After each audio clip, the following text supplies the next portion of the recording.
আসসালামু আলাইকুম রহমতুল্লাহ বরকাতু। হামিদান ও মুসল্লিয়ান ও মুসাল্লিমা আম্মা বাদ। আজ আমরা অত্যন্ত গুরুত্বপূর্ণ একটা বিষয় নিয়ে আলোচনা করব। বর্তমান সময়ে বিয়ের ক্ষেত্রে একটা জিনিস লক্ষ্য করা আমাদের সকলের জন্য অত্যন্ত অপরিহার্য হয়ে গিয়েছে। আপনারা যারাই নিজেরা বিয়ে করবেন অথবা সন্তানদেরকে বিয়ে দেবেন, যার সাথে বিয়ে হচ্ছে তার ঈমান আছে কিনা এটা যাচাই করে নেওয়া অত্যন্ত গুরুত্বপূর্ণ একটা ব্যাপারে পরিণত হয়ে গিয়েছে। উযু যেমন একবার করলেই মরণ পর্যন্ত থাকে না, বরং বিভিন্ন কারণ এমন আছে যেগুলো দেখা দিলে উযু ভেঙে যায়। নামাজ যেমন তাকবীরে তাহরিমা বললে শেষ পর্যন্ত অটবহাল থাকে না, বরং এমন কিছু ব্যাপার আছে যেগুলো ঘটে গেলে নামাজ ভেঙে যায়। তো অন্যান্য আমলের ক্ষেত্রে একই কথা। তো আমলের চাইতে আরো গুরুত্বপূর্ণ ব্যাপার হলো ঈমান। ঈমানের উদাহরণ হলো সংখ্যার মতো ১, ২, ৩, ৪। আমলের উদাহরণ হলো শূন্যের মতো। যদি লক্ষ কোটি শূন্য বসানো হয় কিন্তু কোনো সংখ্যা না লেখা হয় তার বামে, ১ হোক, ২ হোক, ৯ হোক, যাই হোক না কেন, কিছুই যদি না লেখা হয়, তাহলে হাজার কেন লক্ষ কোটি শূন্য লিখলেও তার কোনো দাম থাকবে না। একইভাবে ঈমান যদি না থাকে, আমল যতই করুক না কেন সে আমল কখনোই আল্লাহর কাছে কবুল হবে না। কোরআন মাজিদের মধ্যে আল্লাহ তাআলা আমল কবুল হওয়ার জন্য ঈমানকে অবধারিত শর্ত বলে উল্লেখ করে দিয়েছেন। তো সুতরাং বিয়ের ক্ষেত্রে ঈমান যাচাই করে নেওয়া অবশ্যই জরুরি। আজকাল সম্পদটাও ঠিকই যাচাই করা হয়, পারিবারিক স্ট্যাটাস ঠিকই যাচাই করা হয়, এমনকি অনেক ক্ষেত্রে রুচি ও মানসিকতা পর্যন্ত যাচাই করা হয়, কিন্তু ঈমান মোটেও যাচাই করার কোনো প্রয়োজন অনুভব করা হয় না। অথচ নিজে যদি যাচাই করতে না পারে, কোনো যোগ্য অভিজ্ঞ প্রাজ্ঞ আলেমের সাহায্য নিয়ে হলেও ঈমান যাচাই করে নেওয়া অবশ্যই গুরুত্বপূর্ণ। বিশেষ করে যেই পথ ধরে এই জামানায় ঈমান ভঙ্গের কারণ ব্যাপক হচ্ছে, এরকম কিছু কমন প্রশ্ন তৈরি করে সেটা সরাসরি তাকে দেওয়ার মাধ্যমে হোক, তার ফ্যামিলির মাধ্যমে তাকে পৌঁছানোর দ্বারা হোক, পর্দা লঙ্ঘন যেহেতু করা যাবে না, সুতরাং অবশ্যই পর্দা রক্ষা করেই তার থেকে বিয়ের আগেই এগুলো যাচাই করে নেওয়া কর্তব্য। না হলে তো আমরা দেখতে পাচ্ছি যে বিশেষ করে জেনারেল শিক্ষিতদের মধ্যে গণহারে ধর্মত্যাগের ফিতনা বা রিদ্দাহ ব্যাপক হয়ে যাচ্ছে। এখন থেকে আরো ১০০ বছর আগেই এ ব্যাপারে আমাদের ইমামরা সতর্ক করে গিয়েছেন। এখন তো জিনিসটা আরো ব্যাপক থেকে ব্যাপকতর হচ্ছে। কলেজ ভার্সিটির অনেকে তো জানেই না যে সে বেঈমান হয়ে গিয়েছে, মুরতাদের খাতায় তার নাম উঠেছে, সে ভাবছে সে মুসলমান। কেন? বছরে কিছু নামাজ তো পড়ে, রোজা তো রাখে, অথচ নামাজ পড়া আর রোজা রাখাই মুমিন হওয়ার একমাত্র নিদর্শন না। না হলে নামাজ তো কাদিয়ানিরাও পড়ে, নামাজ তো এমন অনেক বাতিল ফেরকাও পড়ে যারা কাফের হওয়ার ব্যাপারে সকলে একমত। এমনকি বাংলাদেশে তো আমরা দেখি চিহ্নিত নাস্তিক, এমনকি যারা আল্লাহ রসুল সাল্লাহ সাল্লামকে গালিগালাজ করে, তারাও মাঝে মধ্যে জানাজা হোক বা ঈদের নামাজ তারাও আদায় করে। তো শুধুমাত্র নামাজ দেখেই কাউকে মুসলমান বলার সুযোগ নেই। আল্লাহ রসুল সাল্লাল্লাহু আলাইহি ওয়াসাল্লাম বিশুদ্ধ হাদিসের মধ্যে বলেন, ইয়াখরুজু কওমুন মিন উম্মতি ইয়াকরাউনাল কুরআন লাইসা কিরাআতুকুম ইলা কিরাআতিহিম বিশাই ওয়ালা সালাতুকুম ইলা সালাতিহিম বিশাই ওয়ালা সিয়ামুকুম ইলা সিয়ামিহিম বিশাই ইয়ামরুকুনা মিনাল ইসলাম কামা ইয়ামরুকু সাহমু মিনার রামিয়া। আমার উম্মতের মধ্যে এমন একদল লোকের আবির্ভাব হবে যাদের কোরআন তেলাওয়াত, যাদের নামাজ, যাদের রোজা এত ভালো হবে যে তোমরা তোমাদের নামাজ, তোমাদের কেরাত, তোমাদের রোজাকে তাদের রোজার সাথে কোনো তুলনাই করতে পারবা না। অর্থাৎ তাদের নামাজ, তাদের কেরাত, তাদের রোজার সাথে তুলনা করলে মনে হবে তোমাদের নামাজ এটা যেন কোনো নামাজই না, তোমাদের রোজা এটা যেন কোনো রোজাই না, তোমাদের কোরআন তেলাওয়াত এটা যেন কোনো কোরআন তেলাওয়াতই না।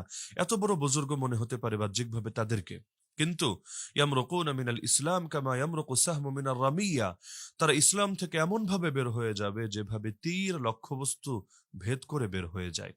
তাহলে শুধু আমল দিয়েই যে মুসলমান চেনার সুযোগ নেই, এটা তো এই হাদিসের দ্বারা স্পষ্ট প্রমাণিত হয়ে গেল। যে হাদিস আল্লাহ রসুল সাল্লাল্লাহু আলাইহি ওয়াসাল্লাম থেকে হযরত আলী রাদিয়াল্লাহু তাআলা আনহু বর্ণনা করেছেন, এবং সহিহ মুসলিম 1066 নম্বর বর্ণনায় আপনারা হাদিসটা পেয়ে যাবেন। এছাড়াও সাহাবী আব্দুল্লাহ বিন আমর ইবনুল আস রাদিয়াল্লাহু আনহুমা বলেন, ইয়াতি আলান নাসি জামানুন ইয়াজতামিউন ওয়া ইউসাল্লুনা ফিল মাসাজিদ ওয়া লাইসা ফীহিম মুমিন। মানুষের উপর এমন একটা সময় আসতে যাচ্ছে যখন তারা একত্রিত হয়ে মসজিদ সমূহে নামাজ আদায় করবে, অথচ তাদের ভেতর একজন মাত্র মুমিনও থাকবে না। এই হাদিসটা মুসান্নাফ ইবনে আবি শাইবায় আছে ৩০,৯00 92 নম্বর বর্ণনা, মুশকিলুল আসার শারহ মুশকিলুল আসার ইমাম তাহাই রাহিমাহুল্লাহর জগৎ বিখ্যাত গ্রন্থ, এতেও আছে 8365 নম্বর বর্ণনা। আল মুস্তাদরাক আলা সহিহাইন ইমাম হাকিম শহীদের প্রখ্যাত কিতাব, এর মধ্যেও আছে 8365 নম্বর বর্ণনা। ইমাম হাকিম রাহিমাহুল্লাহ হাদিসটি বর্ণনা করার পরে তিনি বলেন, এটা ইমাম বুখারী এবং ইমাম মুসলিম রাহিমাহুমাল্লাহর শর্ত অনুসারে সহিহ, এবং ইমাম যাহাবী রাহিমাহুল্লাহ তার এই মতের সাথে দ্বিমত পোষণ করেননি। এই হাদিস উল্লেখ করে ইমাম তাহাই রাহিমাহুল্লাহ শারহ মুশকিলুল আসার গ্রন্থে এটা পর্যন্ত বলেন, নাউযু বিল্লাহি মিন যালিকা জামান, আল্লাহর কাছে আশ্রয় চাই আমরা ওই জামানা থেকে। তো সেই জামানায় তো আমরা এসে উপনীত হয়ে গিয়েছি। দেখা যাবে অনেক মসজিদের সভাপতি সেক্রেটারি পর্যন্ত এমন এমন বিশ্বাস লালন করে, এমন এমন কথাবার্তা বলে ফেলে, এমন এমন কাজকর্ম করে ফেলে, যার পর কাউকে আর মুসলমান বলারই সুযোগ থাকে না উলামায়ে কেরামের ফতোয়া অনুসারে। আল্লাহ রসুল সাল্লাল্লাহু আলাইহি ওয়াসাল্লাম এই ভয়াবহ চিত্র তার জামানায় আরো বিভিন্ন বর্ণনায় তুলে ধরেছেন। যেমন এই হাদিস তো সকলেই জানেন, কিয়ামত পূর্ব সেই ফিতনার জামানার ব্যাপারে সতর্ক করে আল্লাহ রসুল জানিয়েছেন, ইউসবিহুর রাজুলু মুমিনা ওয়া ইউমসি কাফিরা ওয়া ইউমসি মুমিনা ওয়া ইউসবিহু কাফিরা ইয়াবিউর রাজুলু দীনাহু বিআরাদিন মিনাদ দুনিয়া। মানুষ সকাল যাপন করবে মুমিন অবস্থায়, সন্ধ্যায় হবে কাফের, আবার সন্ধ্যা যাপন করবে মুমিন অবস্থায়, সকালে হবে কাফের। দুনিয়া সামান্য সামান্য স্বার্থে নিজের দিন এবং ঈমানকে বিক্রি করে দেবে। আজকাল একটা প্রমোশনের জন্য, সামান্য কিছু বেতন ভাতার জন্য, অথবা সেই কথিত সায়েন্স, ফিলোসফি ইত্যাদি বিভিন্ন অজুহাত দেখিয়ে মানুষ গণহারে ইসলাম থেকে বেরিয়ে যাচ্ছে।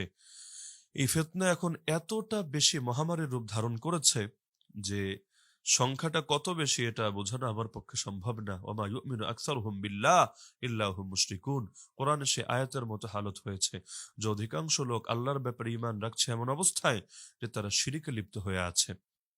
তো কিছু শিরিক তো এমন যেগুলো কেউ ভেতরে পোষণ করলে তাকে আর মুসলমানই বলা যায় না। আর কিছু শিরিক হলো ছোট শিরিক, যেমন লোক দেখানোর জন্য ইবাদত করা, নামাজ রোজা ইত্যাদি লৌকিকতার জন্য করা, এটাকে ছোট শিরিক বলা হয়েছে। এর কারণে বেঈমান হয় না, তবে ইখলাস নষ্ট হয়, আল্লাহর কাছে সওয়াব এবং প্রতিদান কমে যায়। তো এখন বড় শিরিকও ব্যাপক হারে ছড়িয়ে পড়ছে, বিশেষ করে জেনারেল শিক্ষিতদের মধ্যে এই শিক্ষা ব্যাপকতা লাভ করেছে এই মহামারী। তো এ কারণে ঈমান ভঙ্গের কারণ সম্পর্কে জ্ঞান অর্জন করা ফরজ, এটা ফরজে আইন ইলমের অন্তর্ভুক্ত। সেই হাদিস তো আমরা সকলেই জানি, তলাবুল ইলমি ফারিদাতুন আলা কুল্লি মুসলিম, প্রত্যেক মুসলিমের উপর মৌলিক জ্ঞান অর্জন করা ফরজে আইন। তো কোন কোন জ্ঞান অর্জন করা ফরজে আইন, ফতোয়া শামীর মধ্যে এটা এসেছে।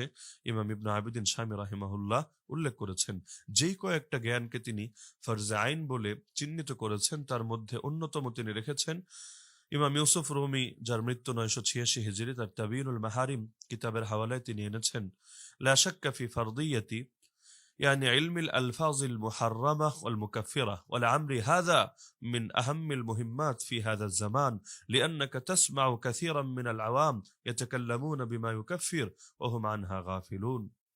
এখন থেকে আরো 4 দশক আগেই লিখে যাচ্ছেন যে হারাম এবং কুফরি শব্দগুলোর জ্ঞান অর্জন করা এই জামানায় এটা ফরজে আইন ইলমের অন্তর্ভুক্ত।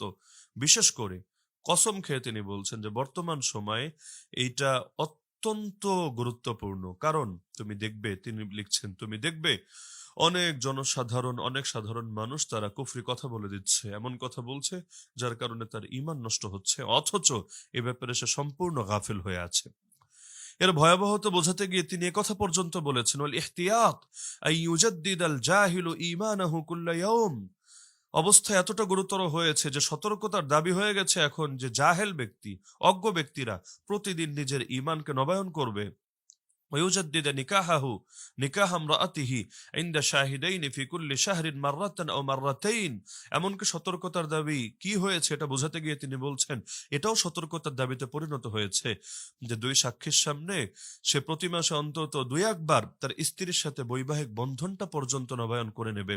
ইদিল খাতা ওয়া ইল্লাম ইয়াসদুর মিনার রাজুল ফাহুয়া মিনান নিসাই কাসীর। কারণ প্রচুর পরিমাণ অসতর্কতার ভুল ঘটছে, পুরুষের তুলনায় নারীদের থেকে এটা আরো ব্যাপক পরিমাণে ঘটছে। সুতরাং এ ব্যাপারে সতর্ক হওয়া সকলের জন্য অপরিহার্য হয়েছে।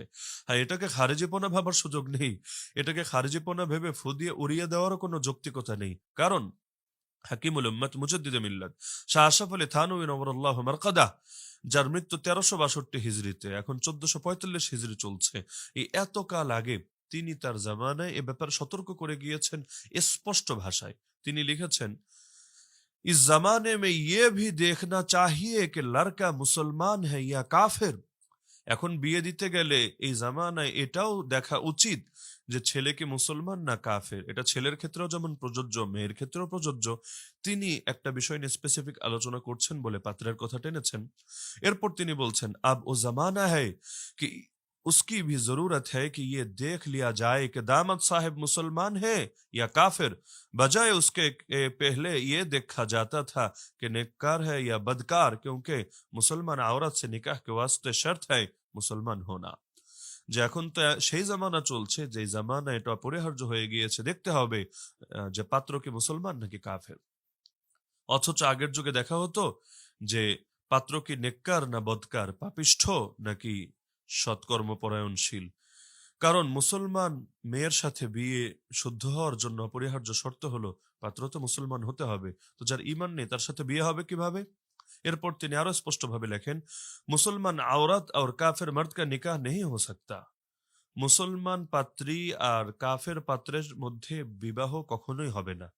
আফসোস কে আজকাল জিন লড়কো কো বেটিয়াঁ দি জাতি হে, আফসোস আজকাল যে সমস্ত পাত্রের কাছে কন্যা ন্যস্ত করা হচ্ছে, बाज लोग उनमें से जदीद तालीम के असर से इस आज़ाद मनिश है कि उनको दीन ईमान से कुछ भी ताल्लुक नहीं रहा, सिर्फ नाम के मुसलमान है। তাদের মধ্যে কিছু লোক তো এমন এই আধুনিক শিক্ষার প্রভাবে তারা এতটা মুক্ত মনায় পরিণত হয়েছে যে দিন আর ইমানের সাথে তাদের কোনো সম্পর্ক বাকি নেই, শুধু নামটা মুসলমানের নাম রয়ে গেছে। জবান সে কালিমাতে কুফর বক জাতে হে আর কুছ পরোয়া নেই করতে। তারা মুখ দিয়ে কুফরি কথা দেদার সে অবলীলায় বলে যাচ্ছে, এতে তারা কোনো পরোয়াই করছে না, কোনো কেয়ারই করছে না। আর ফির উনহি সে এক মুসলমান লড়কি কা নিকাহ পরওয়ায়া জাতা হ্যায়। অথচ এরপরও তার সাথে মুসলমান মেয়ের বিয়ে পড়িয়ে দেওয়া হচ্ছে, কাজী সাহেব ডেকে আনা হচ্ছে, বিয়ে পড়িয়ে দিচ্ছে, অথচ এটা যাচাই করা হচ্ছে না। আর সব ঘরওয়ালে খুশ হতে হে কে এক মাসনুন তরিকা আদা কিয়া যা রাহা হ্যায়। ঘরের অধিবাসীরাও সকলে খুশি হয়ে যাচ্ছে যে একটা সুন্নত তরিকায় একটা সুন্নত আমল জারি করা হয়েছে। আফসোসের বিষয়, আমি তো বর্তমান সময় এটাও বলি, এই যে মসজিদে গিয়ে বিয়ে করাটা অনেক ক্ষেত্রে ফ্যাশন হয়ে গিয়েছে। এমন এমন লোকরা মসজিদে গিয়ে বিয়ে আদায় করছে যাদের ইমান নিয়েই সন্দেহ আছে। তারা একটা সুন্নত জিন্দা করছে বাহ্যিকভাবে মনে হচ্ছে, যদিও এখানে সুন্নতের নিয়াত কতটুকু আছে এটাই প্রশ্নবিদ্ধ ব্যাপার, এবং অনেক ক্ষেত্রে এটা আসলে ভিন্ন একটা ট্রেন্ডে পরিণত হতে যাচ্ছে। তো এখন তাদেরকে তো জাতি বাহবা দিচ্ছে যে তারা সুন্নাহ জিন্দা করছে, অথচ তাদের যে আগ থেকে ইমানই বরবাদ হয়ে আছে এই খবরই তো জাতি রাখছে না।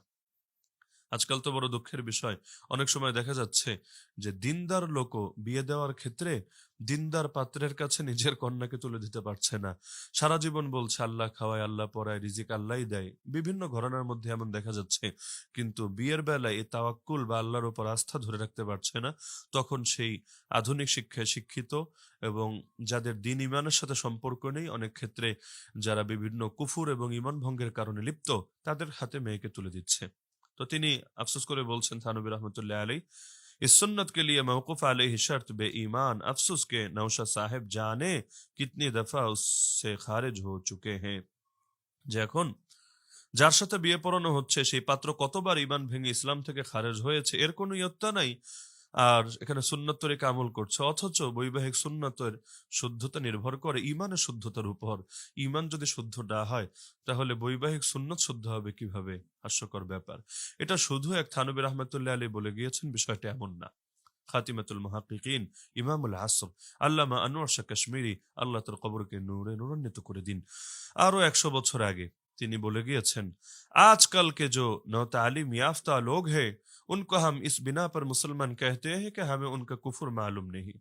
বর্তমানে যে সমস্ত নতুন জেনারেল শিক্ষিত লোকেরা আছে তাদেরকে তো আমরা এই কারণে শুধু মুসলমান বলছি যে তাদের কুফর হয়তো আমার জানা নাই, আমাদের জানা নাই, আমরা জানি নাই বিধায় তাদেরকে মুসলমান বলছি। না হলে তাদের অনেকে তো অন্তরে লুকাইতে এমন আকীদা রাখে যেগুলোর কারণে তাদেরকে মুসলমান বলা আসলে দুষ্কর হয়ে যায়। তো সুতরাং উযু একবার করার পর দ্বিতীয় কখন করা লাগবে এটা নিশ্চিত হওয়ার জন্য যেমনি ভাবে উযু ভঙ্গের কারণের ব্যাপারে যথাযথ জ্ঞান থাকা জরুরি, একইভাবে ঈমানের ব্যাপারেও প্রত্যেকের যথাযথ জ্ঞান থাকা জরুরি। কোন কোন কারণে ঈমান নষ্ট হয়ে যায়, বিশেষ করে এই জামানায় কোন কোন কারণগুলো ব্যাপকভাবে দেখা দিচ্ছে, এই জ্ঞান প্রত্যেককে অর্জন করতে হবে। এবং বিয়ে করতে গেলেও নিজে হোক অথবা কোনো আলেমের সাহায্য নিয়ে হোক, বিভিন্নভাবে প্রশ্ন করে হোক অথবা অন্য কোনো প্রক্রিয়ায় হোক, এটা যাচাই করে নিতে হবে যে যার সাথে বৈবাহিক বন্ধন হচ্ছে তার আসলে ঈমান আছে কিনা। এমনকি পরবর্তীতেও যদি তার থেকে ঈমান ভঙ্গের কারণ পাওয়া যায়, সেক্ষেত্রেও তাকে হয়তো তওবা করানোর ব্যবস্থা করতে হবে এবং তার ইসলাহ এবং পরিশুদ্ধির মেহনত করতে হবে। একান্ত ব্যর্থ হলে প্রয়োজনে সংসার এক্ষেত্রে আলাদা করে দিতে হবে। কারণ কাফেরের সাথে কখনোই মুসলমানের সংসার করা জায়েজ নাই। তো এখন তার জীবন সঙ্গী বা জীবন সঙ্গিনী কাফের হয়ে গিয়েছে কিনা জানবে কিভাবে? এজন্য ফরজে আইন এই জ্ঞান সকলকে অর্জন করতে হবে। তো এই বার্তায় আমি দুটো মেসেজ রেখে যাচ্ছি সকলের কাছে, যে এক নম্বরে প্রত্যেকে ঈমান ভঙ্গের কারণের ব্যাপারে যোগ্য বিজ্ঞ প্রাজ্ঞ আলেম থেকে যথাযথভাবে জ্ঞান অর্জন করবেন। হ্যাঁ, খারেজিপনার কোনো সুযোগ নেই এবং এই জ্ঞানটাও অর্জন হবে আমাদের নিজের ঈমান যাচাইয়ের জন্য, নিজেদের ব্যক্তিগত এবং পারিবারিক জীবনকে ইসলামের ঢালে সাজানোর জন্য, নিজে মুফতি হয়ে যাওয়ার জন্য না, বা দুনিয়ার সকলের ঈমান নিয়ে ফতোয়া শুরু করে দেওয়ার জন্য না। ফতোয়া এটা বিজ্ঞ আলেমদের কাজ, এটা সাধারণ মানুষের কাজ না। আর দ্বিতীয় বিষয় হলো ঈমান ভঙ্গের কারণ এ ব্যাপারে যথাযথ জ্ঞান অর্জন করার পরে বিয়ের ক্ষেত্রেও এই ব্যাপারে শতভাগ নিশ্চয়তা হাসিল করতে হবে। কারণ কোনো কাফেরের সাথে কোনো মুসলমানের বিয়ে কিছুতেই হবে না। তাদের শারীরিক সম্পর্ক জিনা বলে পরিগণিত হবে এবং সেখান থেকে যত সন্তান হবে তারাও হালাল জাদা হবে না, বরং তারাও জারজ সন্তানে পরিণত হবে। কেয়ামতের আগে জারজ সন্তান বেড়ে যাওয়ার অনেক কারণের একটা কারণ এটাও হতে পারে। তো আল্লাহ তাআলা আমাদের সবাইকে এই ব্যাপারে সোচ্চার, সতর্ক এবং সচেতন হওয়ার তৌফিক দান করুন। আমিন। ওয়া আখিরু দাওয়ানা আনিল হামদুলিল্লাহি রাব্বিল আলামিন। আসসালামু আলাইকুম ওয়া রাহমাতুল্লাহি ওয়া বারাকাতুহু।